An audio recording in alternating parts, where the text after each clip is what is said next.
Tawagin niyo na lamang po ako sa pangalang Leo. Hindi ko tunay na pangalan. Ang karanasan na ibabahagi ko ay tungkol sa karanasang maghahatid ng kilabot sa lahat ng mga tagapakinig. Nangyari ito ilang dekada na rin ang lumipas. May tropa akong sina Marco, Leonard at June. High school pa lamang kami noon ay kami na magkakasama. Bukod sa magkaklase kaming apat ay sabay din kaming lumaki sa isang sityong payapa. Pero may tinatagong lihim. Noon pa man ay usap-usapan na sa aming lugar ang mga kwentong akala ko ay sa comics at sa mga pelikula lamang o hindi kaya ay mga kwento ng matatanda na walang katotohanan. Nagsimula ang aking karanasan nung tumungtong na ako sa edad na 17. Nagbibinata pa lamang ako noon at marami kaming kalokohan ng aking mga tropa. Sa edad namin yon, ay kung ano-anong mga gimmick na ang aming ginagawa. Pero alam naman namin ang aming limitasyon at hindi naman kami gumagawa ng mga bagay na makakasama sa amin. Naging libangan na namin ang magtambay tuwing hapon hanggang gabi sa basketball court ng aming lugar. Mahilig kasi talaga kaming maglaro ng basketball. At sa edad din namin na yun ay nagsisimula na kaming magkagusto sa mga babae. Crush na crush ko ng mga panahon na ito si Carla. Isang kababata din namin na may magandang ngiti. Makinis at maputing balat. Mahaba ang buhok at talaga namang maganda. Una pa lang ay nagpakita na ako ng motibo sa kanya. Pero binabaliwala lang na ito ang lahat ng yon. Yung tipong parang hindi talaga siya interesado sa akin.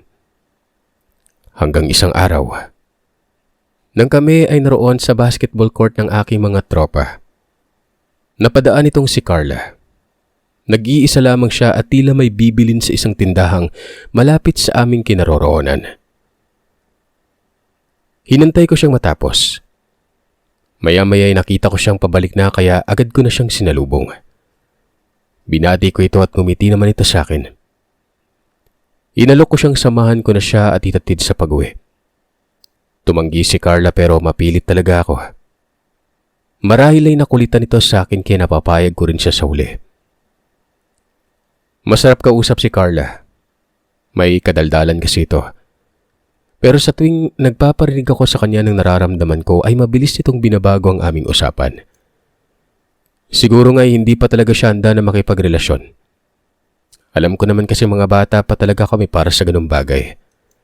Kaya siguro mas mabuti na talagang manatili muna kaming magkaibigan nun. Nasa medyo liblib na bahagi na ng city ang bahay nila Carla. May bahagi ng daan na pawang kawayanan at nagsitaasan na punong kahoy lamang ang madadaanan. Niwala kahit isang bahay man lang. At sa dulo ng daan na iyon matatagpuan ang kanilang bahay. Pero kahit gano'n ang daan, masaya kaming nagkikwentuhan habang naglalakad. Hanggang sa narating na namin ang harapan ng bahay na Carla. Kung kaya't nagpaalam nito sa akin na papasok na siya sa loob nun. Nagpasalamat din ito sa paghatid ko sa kanya. Kagad na rin naman akong umalis. At naglakad ako pa uwi nang nakapasok na si Carla sa bakuran nila. Mabilis ang pagdilim ng paligid nun. Mag-aalas 6 pa lamang nito ng gabi. Pero napakadilim na. Naglalakad na ako noon pa uwi nang nakaramdam ako na parang may kakaiba sa paligid. Sinubukan kong lumingon sa aking likuran pero wala naman akong nakita. Kaya nagpatuloy lamang ako sa paglalakad. Pero nang makarating ako sa daraan ng walang mga kabayan at tanging mga kawayanan lamang ang parte ng lugar na yon, tila hindi na talaga maganda ang nararamdaman ko. Sa hindi ko malamang dahilan ay nagsimulang magtayuan ng aking mga balahibo sa katawan. Nagpalinga-linga ako sa paligid. Pero wala namang katao-tao. At kukonti na lang talaga ang liwanag na nag-aagaw sa dilim nun. Kaya ang ginawa ko, binilisan ko na yung mga hakbang ko. Pakiramdam ko talaga ay may nakasunod na mga mata sa akin. Dahil dito, nagsimula akong kabahan. Pero hindi nagtagal ay napansin kong parang hindi ako nakakaalis sa aking tinatapakan. Hakbang ako ng hakbang pero nanatili ako sa kinaroroonan ko noon. Doon ako nagsimulang nalito. Kung ano ba talaga ang nangyari. Hanggang sa nakaramdam na ako ng pagod. Pakiramdam ko, sobrang tagal ko na sa lugar na yon. Pero nanatili pa rin ako doon at walang patutunguhan ng ginagawa kong paglalakad. Pabalik-balik lamang ako at hindi ko maintindihan kung anong nangyari. Kabisado ko naman yung daan na yon pero nakapagtataka kung bakit ako nalilito at hindi na ako makaalis sa lugar na yon. Kahit anong gawin kong paglalakad, gusto ko nang humingi ng tulong pero wala namang nakakarinig sa akin dahil walang kabahayan doon sa bahaging yun ng daan. Yung pag-asa ko na lang sana ay yung sakaling may ibang taong dadaan. Hanggang sa madilim na talagang paligid. Mabuti na lang at may dala akong flashlight na maliit sa aking bulsa.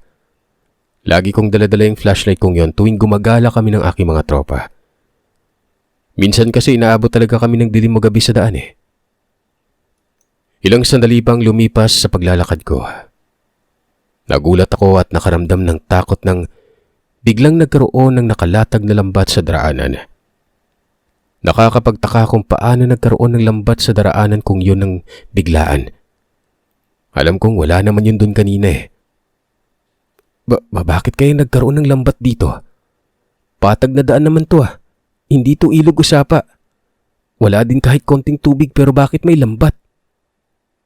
Nagugulo ang tanong ko sa sarili. Napatigil ako sa pag-akbang at napaurong. Pero laking gulat ko nang makita ko na pati sa aking likuran may lambat na rin. Animoy nakapalibot nito sa akin. Doon ko naalala ang kwento sa amin ng aming lola. Ayon sa kanya na sa tuwing may ganung pangyayari, tiyak na nasa panganib ang tao na napapalibutan ng lambat dahil pwedeng aswang ang may kagagawa ng bagay na yon. Dahil sa ala-alang yon ay lalo akong nakaramdam ng takot. Gusto ko nang tumakbo pero wala na akong madaanan pa. Hanggang sa may naririnig akong kaluskos mula sa kawayanan. Maya-maya pa, may naririnig akong mga yapak na papalapit sa akin pero wala naman akong nakikita. Takot na takot ako nun at halos hindi na ako makagalaw. Dahilan para ipikit ko na lamang ang aking mga mata. Sinubukan kong sumigaw pero walang boses na lumalabas mula sa bibig ko. Hindi ko na rin magawang ihakbang ang aking mga paa. Hanggang sa hindi ko na alam kung ano ang gagawin. Nararamdaman ko na lamang noon na may humawak sa balikat ko. Kasunod nito ay narinig ko ang boses ni tatay. Pero kahit naririnig ko yung boses, hindi pa rin ako makagalaw. Hindi din ako makapagsalita. Kung kaya't iniharap ako ni Itay sa kanya. Tinanong ako kung anong nangyari. Ayon sa tatay ko ay nanatili daw akong tulala at walang emosyon. Kaya hinila niya ako sa aking mga kamay pauwi sa bahay. At pagdating daw namin sa bahay, ganun pa rin. Wala pa rin akong reaksyon at emosyon. Tulala pa rin umano ako at doon na rin nagsimulang nagpanik ang nanay. Ang ginawa niya ay nagdikdik siya ng luya. Ikinurus mula sa aking noo papunta sa aking palad at pababa sa tiyan ko at talampakan. Hinaplasan din niya ng langis ang aking tiyan at tinapalan niya ito ng dahon ng gabi na ayon kay Itay. Nakaharap sa silangan. Sinabi pa ni Itay na mainam yung mga pangontra sa mga nabiktima ng mga aswang para may masmasan at kumaling. Hindi lingid sa akin na may kaalaman sa lihim na karunungan si Inay. Pero hindi siya gumagamot ng iba. Nanatili itong sekreto at tanging kami lang ang nakakaalam ng kaalaman na yun ni Inay. Inihiga nila ako ni Itay sa papag pagkatapos akong gamutin ni Inay at binantayan nila akong maigi. Hindi nila ako iniwan ng mga sandaling yon. Ayon sa kanila ay mahirap na at baka malingat sila at tuluyan umano akong makuha ng mga aswang. Ayon pa kay Itay, na ang nangyayari sa akin ay siguradong aswang umano ang may kagagawan. Makalipas ang 1 oras ay nahimasmasan din ako sa mga nangyari at doon ko napagtanto na nasa bahay na ako. Pero yun nga, tila nalilito pa ako ng mga oras na yun kung anong nangyari. Hanggang sa sinabi ni Itay sa akin ang nangyari nang sinundo niya ako. Ayon sa kanya, nakapagtanong-tanong siya sa isa kong tropa kung nakita ba nila ako dahil gabi na at hindi pa ako nakauwi nun.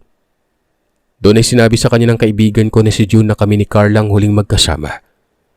Hinatid ko ang babae sa bahay nila at maging si June ay nagulat din nang malaman niya mula kay Itay na hindi pa ako makauwi. Dahilan, kaya agad akong hinanap ni Itay at ang una niyang naisip ay puntahan ang bahay nila Carla. Doon na niya ako nakitang nakatayo sa daan at wala sa sariling katinuan. Hindi ka na sumasagot kapag kinakausap kita. Alam ko na hindi na normal yung nangyayari sa'yo. Pagsasalaysay sa akin ni tatay nun. Doon ko pa lamang naalala ang lahat. At doon na ikinuwento ko sa kanila ni Inay ang lahat ng aking natandaang mga nangyari. Pati na ang nakita kong lambat na nakapalibot sa akin na dahilan kaya hindi ako makakaalis doon sa gitna ng kakahuyan. Pero ayon kay Itay ay wala naman daw siyang nakitang lambat doon sa lugar kung saan ako nakatayo. Pero si Nanay, paniwalang paniwala na nabagat ako ng aswang ng mga oras na yon. Mabuti na lang at dumating si Itay noon sa tamang oras. Nailigtas ako sa kamay ng mga aswang. Simula noon ay matindi na ang habilin ni Inay sa akin na wag nang magpapagabi sa daan. At kung maaari, ay wag ko nang punta ng bahay ni na Carla. Mahirap na at baka maulit na naman ang nangyari. Tumangulang ako kay Inay bilang pagsang-ayon. Pagkatapos kong kumain ng hapunan ay kaagad na rin akong nakatulog. Mahimbing akong natutulog nang napanaginipan ko ang masamang nangyari. Nasa daan ako at takot na takot. Kala mo totoo yung nangyari na hindi ko mahanap ang tamang daan nun. Hanggang sa kinuha daw ako ng isang nilalang na kalahati lamang ang katawan. Inilipad ako sa himpapawid. Nagsisisigaw ako sa sobrang takot at yun nang narinig ni Itay, dahilan para kaagad niya akong ginising. At kahit gising na ako, hindi pa rin mawala-wala ang takot ko nun. Pakiramdam ko ay binabangungot ako. Mabuti na lang at ginising ako ni Itay nun. Kinabukasan ay napagtanto kong panaginip ang lahat. Pinili kong wag munang lumabas sa bahay kahit nagkasundo pa ang tropang dadayo sana sa kabilang baryo. Nagdahilan na lamang ako na masama ang aking pakiramdam. Nang sa ganoon ay hindi na ako kulitin ng aking mga kaibigan. Pero ang totoo, wala akong ganang maglaro dahil sa hindi ko pa rin makakalimutan ang nangyari sa akin. Ganun pa man ay hindi ko na ito ikinuwento pa sa aking mga tropa kung anong nangyari sa akin ng gabing yon. Alam ko kasing matatawa lamang ang mga ito. Dahil kagaya ko nung una ay hindi rin ang mga ito naniniwala sa mga aswang. Matagal na kaming nagsasama ng tropa ko at minsan ginagabi din sa daan pero hindi pa talaga kami nakakaranas ng kung ano-anong kababalagan nun eh. Yun lang talaga yung unang beses na nangyari sa akin nang ihatid ko si Carla. Sumunod na araw, nagdiwang si Itay ng kanyang kaarawan. Simpleng handaan at salo-salo na dinaluhan ng kanyang mga malalapit na kaibigan, kapitbahay at mga kamag-anak namin. Kahit papano ay taon-taon na itong panata ni Itay tuwing kaarawan niya. Inimbita ko rin ang aking mga tropa pati na rin si Carla. Halos nakalimutan ko na rin ang araw na yon. Ang nangyari sa akin ng gabi na may nangbagat na aswang sa daan. Masaya kami noon na nagkakanta ng aking mga kaibigan. Gabi na rin silang nakauwi at sinabay na nila si Carla. Ayon sa kanila, sila na umano maghatid kay Carla sa bahay nito. Ayos lang naman ito sa akin dahil sama-sama naman sila. At halos hindi naman ganun kalayo ang bahay ni June sa bahay ni Carla. Pero bago pa man marating ang magkabilaang kakahuyan at kawayanan matatagpuan na talaga yung bahay nila June nun Samantalang ang bahay naman ni Carla ay nasa dulo ng nakakatakot na daan na yon. Bandang 9:00 na ito ng gabi kung saan tahimik na sa bahay at matutulog na sana kaming mag-anak. Nang biglang narinig namin ang boses ng papa ni June sa labas ng bahay. Nilabas ito ni Itay para alamin kung ano ang sadya niya. Maging ako man ay bumangon na rin para samahan si Itay sa pagharap sa ama ni Jun. Pero nagulat kami dahil hinanap nito si Jun. Hindi ba kayo magkasama ni Jun kanina, Leo? Hindi pa kasi nakakauwi sa bahay eh. Dahil doon ay nagtataka kami kung saan ito pumunta. Dahil alas 7 pa lamang ng gabi nang magpaalam sila ng tropa na uuwi na muna. Dahilan para isa-isang pinuntahan ng papa ni Jun ang mga tropa ko ng gabing yon. Sila ang huling kasama ni Jun, pati na rin si Carla. Pinuntahan ito. Pero wala ni isa sa kanilang nakapagturo kung nasaan si Jun. Ayon kay Carla na siyang pinakahuling kasama ni Jun, ay bumalik na rin daw ito pauwi sa kanilang bahay. Pagkatapos siyang ihatid sa bahay nito. Bigo ang papa ni Jun na makita ang aking tropa. Kaya't naghintay pa ito.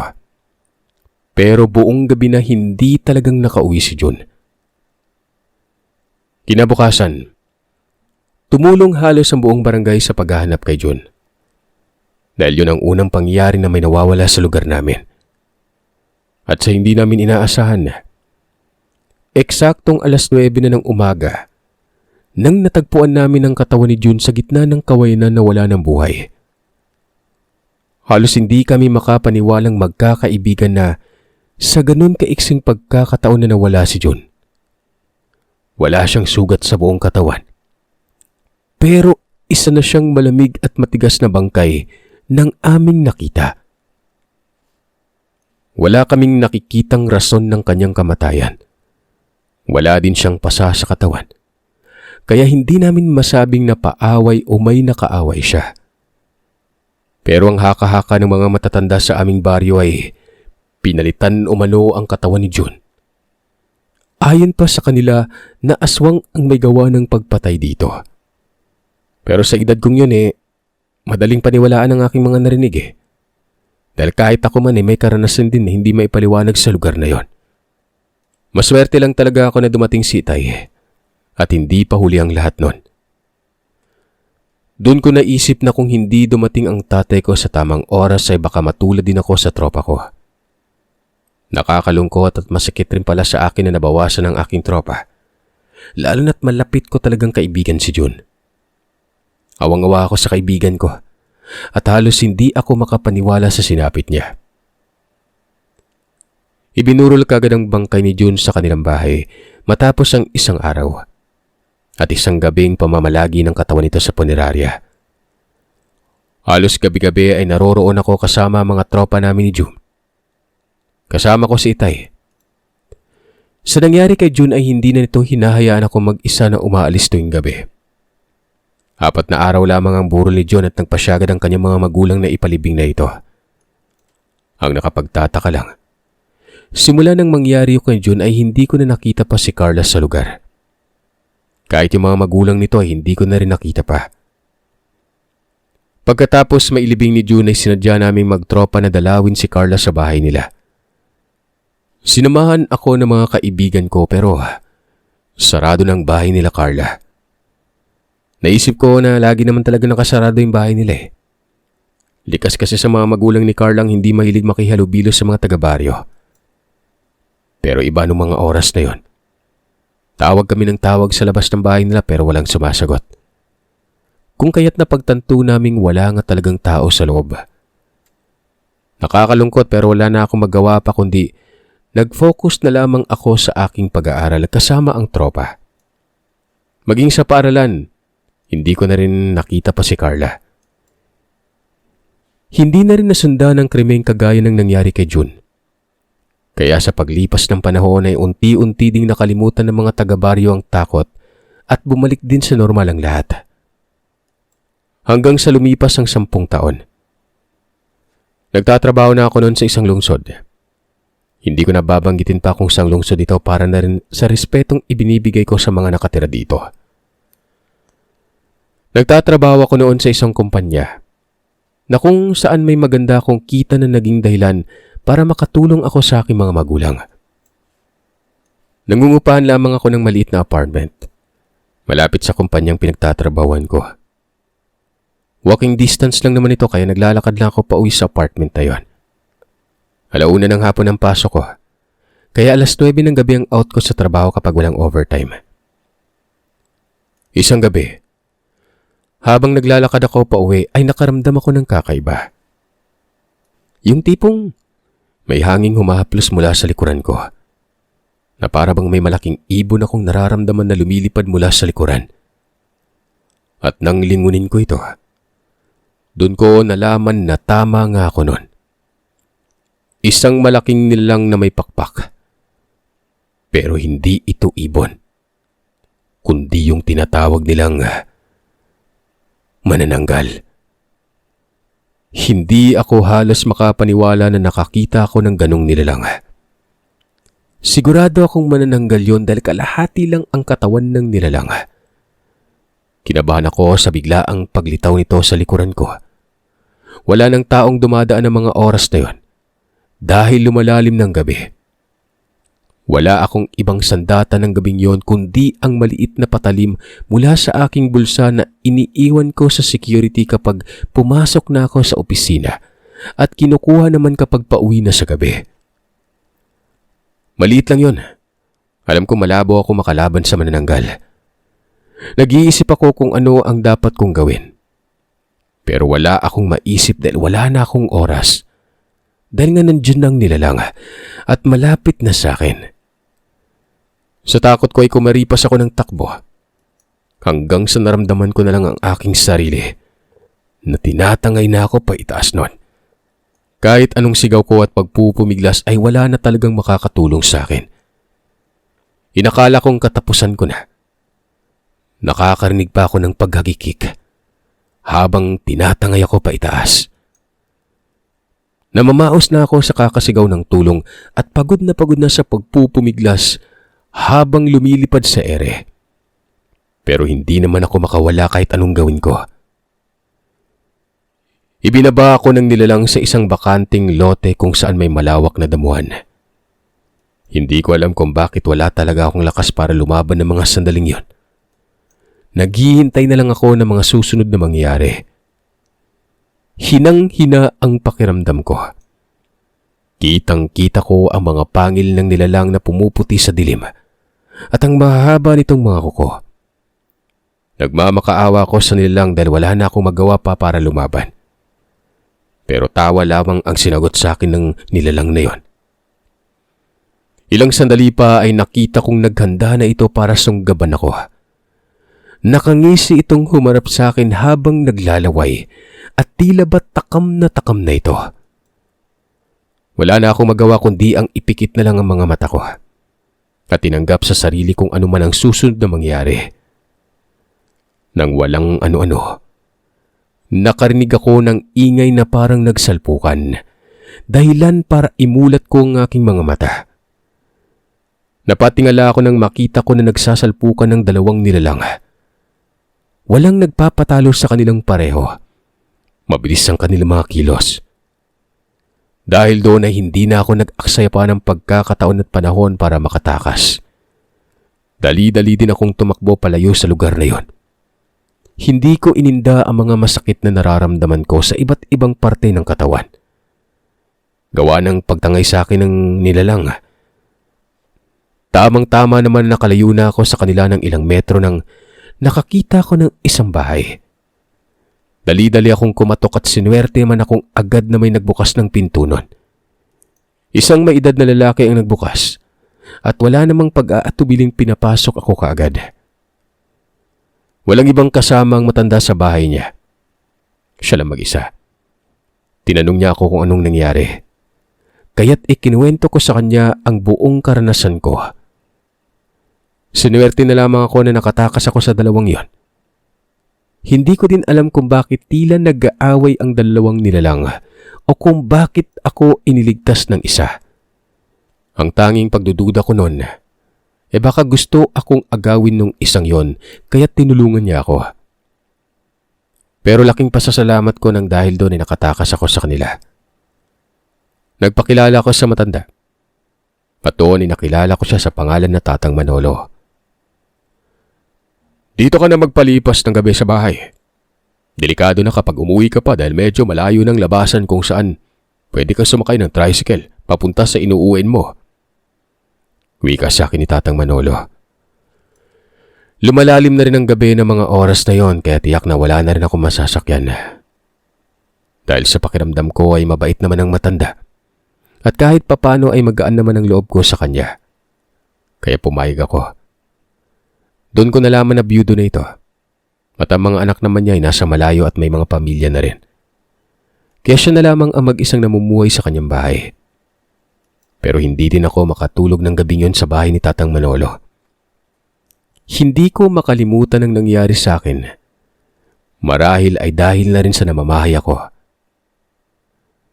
Kinabukasan ay agad ako nagpaalam kay Tatang Manolo na uuwi na ako sa apartment na tinutuluyan. 5:00 lamang ito ng umaga. Medyo madilim pa pero umaga na. Siguro naman wala nang manananggal ng mga oras na yun eh. Kaya buwang loob ko na uuwi na. May pasok pa kasi ako sa trabaho sa araw na yon. Inalok pa nga ako ni tatay ng kape, kaya sabay na kaming nagkape ng mga oras na yon. Pagkatapos nun ay nagpaalam na akong umuwi. Nagpasalamat din ako sa kanya.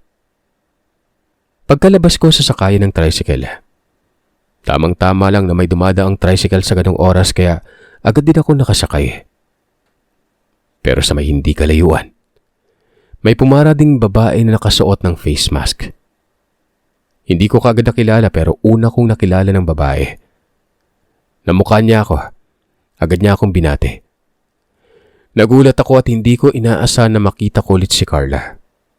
Yung childhood crush ko na bigla na lang nawala sa lugar namin noon. Ayon sa kanya ay pupunta siya sa ospital dahil naka-admit daw ang kanyang itay at kailangan niyang magdala ng pagkain at ibang pangangailangan ng mga ito. Ayon sa kwento niya, nagtatrabaho din siya sa isang butika sa syudad ding yon. Hindi na kami masyado pang nakapagkwentuhan ni Carla dahil nauna na akong bumaba sa kanya.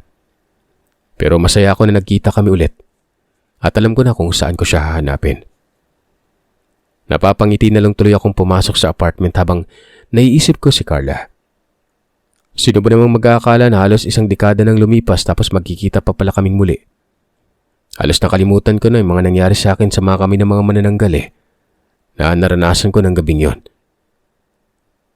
Baliwala ng lahat ng yun dahil ang naging kapalit pala nun ay ang makikita ko ulit si Carla at nalaman ko pa kung saan ito nakatira. Pumasok din ako sa trabaho ng araw na yon.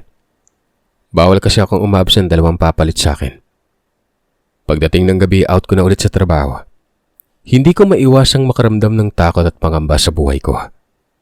Kaya't pinaghandaan ko yung gabing yon. Doon ko naalala na may ipinambaon si Itay sa akin bago ako umalis doon sa bahay namin nang papunta pa lamang ako ng syudad. Buntot ng pagi, pinailalim ko sa aking mga damit. Ayon pa kay tatay na mainam na ang may panlaban sa mga aswang. Ayaw ko pa sana itong tanggapin dahil naisip kong sa syudad naman ako pupunta at marahil walang aswang doon. Pero naging makulit si Itay. Ayon pa sa kanya na ang aswang ay walang pinipiling lugar. Mapasyudad man o probinsya. At dahil na rin sa naging karanasan ko noon sa kawayanan sa baryo namin, ay hindi na ako tumanggi kay Itay.